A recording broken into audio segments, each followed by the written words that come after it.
Here with us now, we've got film critic and Critics' Choice Association member Sheraz Farooqi. Good morning to you. Morning. All right, so Spider-Man Brand New Day, is it? Is it the movie of the summer?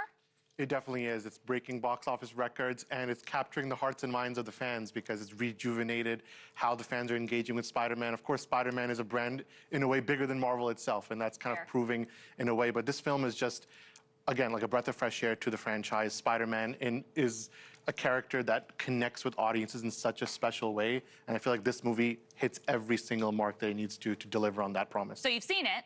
I have seen it. How does it stack up to the other Spider-Mans? Well, for me, it's the best Spider-Man movie of the Tom Holland-led era. Okay. Being a millennial, I have a soft spot for Tobey Maguire. I know. But honestly, Tom Holland has embraced the role in a way that feels completely natural. He is Peter Parker for this new generation, and I don't blame people who put him as their favorite.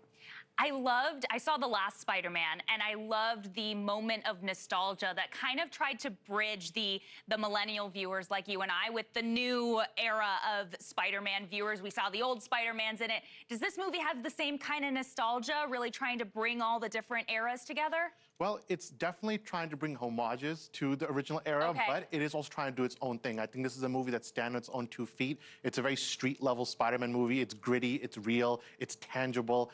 So it's not that much necessarily a nostalgia play, but rather it's allowing you to feel Spider-Man as if you've known him out your whole life. And you really can't go wrong with Tom Holland and Zendaya in a movie together. No, incredible chemistry, and it shows in every single scene they share together. Yeah. All right, let's stay on the topic of Marvel, too, for a second. The movie studio is announcing its latest additions in the multiverse. You've got a new Black Panther movie, a new Ghost Rider.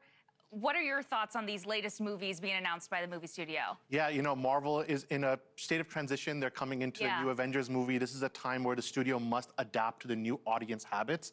And listen, superhero fatigue is a thing. So to combat that, it's not about quantity, it's about quality. And I think Marvel is finally learning that let's make quality movies step by step, take our time, and then capture the audience's trust all over again. Is that what it is? Is it superhero fatigue? Are people just over it? I would say so. You know, in many ways, the Western films went the same way, you know, many decades ago. And after a while, you can't just keep squeezing every single penny out of a genre. Rather, you got to build quality and trust with the audience once again.